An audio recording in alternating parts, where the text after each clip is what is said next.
Reeves says you can't stop. Keep fighting and look for every opportunity to escape.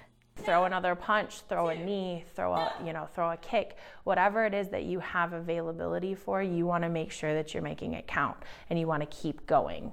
Never give up. Kate, it took more than a dozen men from multiple different departments, including Columbia Township here, to pull this horse from the water. She was one of a herd of 8 that wandered away from home, and unfortunately, one is still missing. Watch this.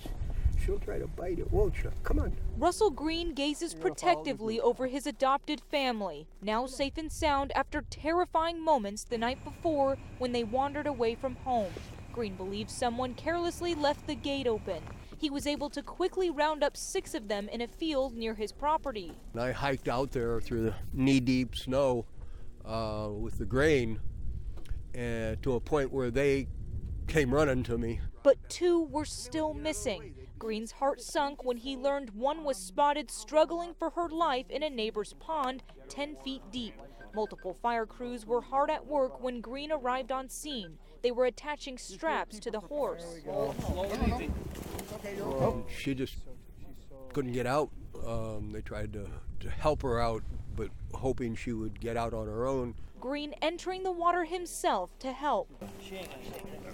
It took more than 15 men to pull the mare to surface. We just pulled her up out of the water with both departments. Kind of a tug-of-war type of thing. But that was just the beginning. She was unable to move her freezing legs. To see her laying there like that was frightening. Using grain for encouragement, the group pulled and pushed her roughly 200 yards to the main road where a trailer was waiting. It's a blessing that she made it through.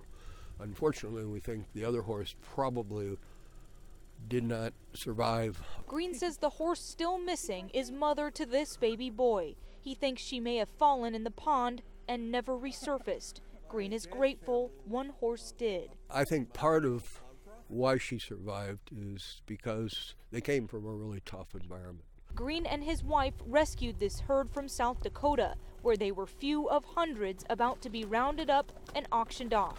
You'll take some, won't you? In Van Buren County, they've found sanctuary. Green says he is grateful to the first responders who put on diving suits and risked their lives to save his horse. Live in Van Buren County, Anna Giles, News Channel 3. For Portage Police, the reason to help in Kalamazoo was simple. The need was there. Single moms, both have just graduated the Kalamazoo Gospel Mission, literally moved into homes with basically nothing. So they brought enough to fill the house. 1, 2, 3.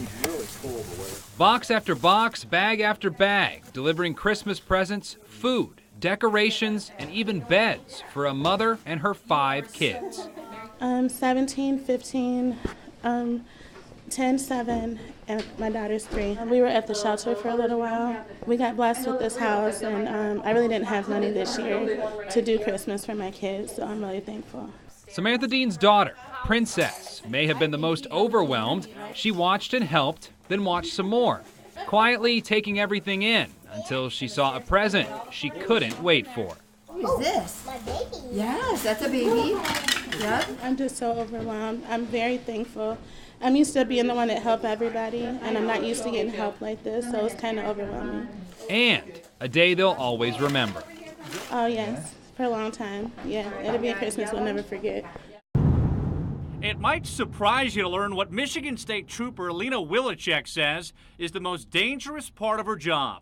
In my short career, have had more close calls of being hit on a traffic stop by another vehicle than being in a life-threatening situation from a firearm or something like that. Police say many drivers do not follow Michigan's move over law.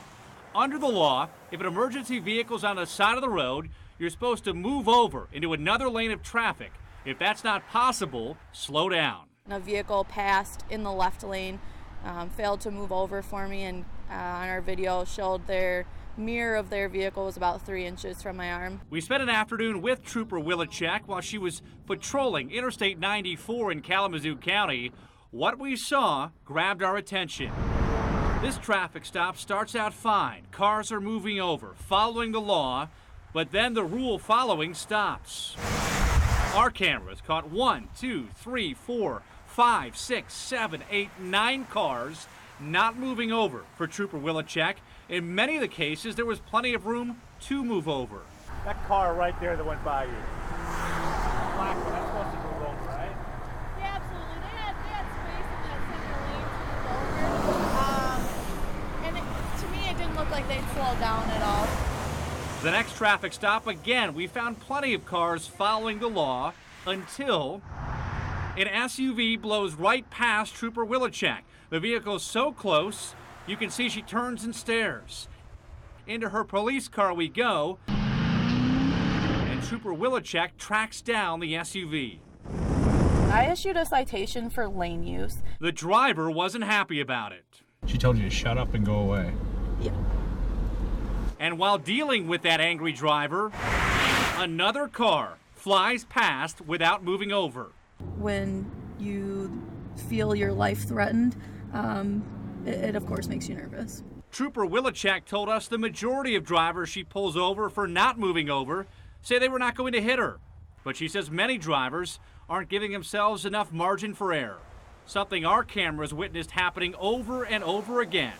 The big mistake many drivers make is not planning ahead. It's important while you're driving to make sure that you're not just looking in front of you, that you're looking well ahead and you're making sure that you're paying attention to if there's possibly accidents or cars on the side of the road or emergency vehicles on the side of the road. Andy and Kate, it is definitely lively here in downtown Kalamazoo right now. Many people planning to spend the night out on the town. Others are headed out of town for the holiday. Either way, police say there are simple steps to keep you safe. Michelle Thorne is also asking those that are headed out for hunting season to be extra vigilant. They are not at any special risk, but while being out hunting, oftentimes you can get in very uncleanly areas. She reminds them, always wash your hands. Live in Battle Creek, Anna Giles, News Channel 3. Janelle Bohr could face up to 19 years in prison. Sentencing is scheduled for February 12th. Coming up at 6, I'll tell you why the defense says this was the best resolution. For now, I'm live outside of the Kalamazoo County Courthouse. Nikki Zizaza, News Channel 3. Now, police have not yet released any information on the one person who died, but once they do let us know, we'll be sure to pass that information along to you at home. We're live this morning in Comstock Township. Jake Burrent, News Channel 3.